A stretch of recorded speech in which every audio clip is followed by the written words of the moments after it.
Okay, that's interesting. We're talking about Russia because it's been in the news so much lately, specifically Vladimir Putin. On some of his policies, he seems to be a social conservative, but many say he's a tyrant who engages in political repression. Interestingly, most recently, he put Black Lives Matter on Russia's official terror list, listing it as a, quote, racist terrorist organization.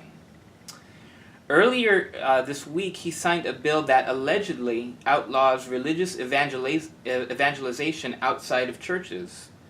Today, a headline from dailymail.com says, quote, Putin sacks every commander in his Baltic fleet in Stalin-style purge after top brass refusal to follow his orders to confront Western ships. What do you make of Putin, and what's going on here? Well, that's a very good question.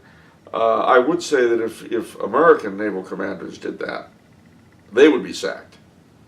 I mean, you do understand that the military is supposed to obey the commander-in-chief, and that if you don't, you lose your job. Okay. That's like everywhere. Like here. That's why we're going to have transgendered people in the Army now. But he sacked every commander, so they're suggesting that that's an unusual type of purge. Well, maybe not. Okay. I really don't know enough to give you a proper answer on that. All I can tell you is that in militaries like ours, if you don't do what you're told, you lose your job. That's how that works. Comparing it to Stalin, of course, is an easy jibe. Whether or not it's justified, I don't know. I won't say it isn't, because I don't know. I won't say it is, because I don't know. What I do know is that Putin certainly is not what we would consider a democratic leader. For instance, he isn't cutting off funding to schools that won't allow transgendered people into their girls' rooms. That, causing children who are dependent on federally funded lunches to go without meals. See that? So,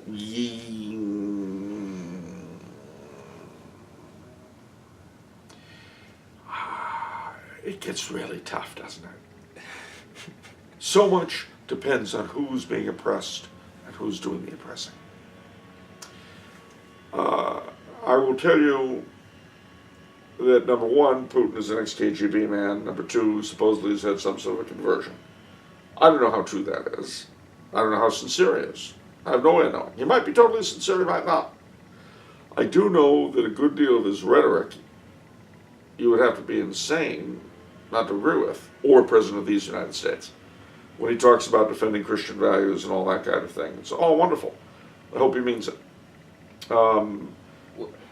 Well, defending Christian values, what about this new law where he outlaws evangelization outside of church? What is that all about? Well, I don't know. My suspicion is that it applies, what he's speaking of are the new sects, as they're called, Baptists, Jehovah's Witnesses, Mormons, people like that. Remember that Russia, in its attempt to recreate itself, is also attempting to return to its Russian Orthodox roots. And it is quite possible, and again, I'm talking without knowing all the facts, so keep that in mind. Okay. So I'm not committing to what I'm saying. Okay. But my suspicion, off the top of my head, is that this doesn't apply to the Russian Orthodox or the Catholics, but that it does apply, or even the old style Protestants there, but it does apply to some of the newer sects. That would be my guess. Could be wrong, though. He certainly has tried to be the defender of Christianity in the Near East in a way that we don't even talk about. It's not even on our agenda. I suspect that where the current conflict between Russia and the United States stems from is not really based either in Syria or Ukraine, but actually in social vision. In social vision? Yeah. Okay. We were very upset at the lack of gay rights in Russia, which is more important to us than anything else, as you know. Hence the need for children to starve if their girls' rooms and girls' locker rooms aren't open to self-identified men. Right, of course. Children need to starve if that's the case. Anyway, well, I don't know. I'm just going along with my masters. You know, I obey my president. But the sad truth of the matter is that the United States of 50 years ago would have had no problem with this Russia. Oh. This United States does. Because this United States, in many ways, exemplifies what the Soviet Union of 60 years ago did in terms of first principles.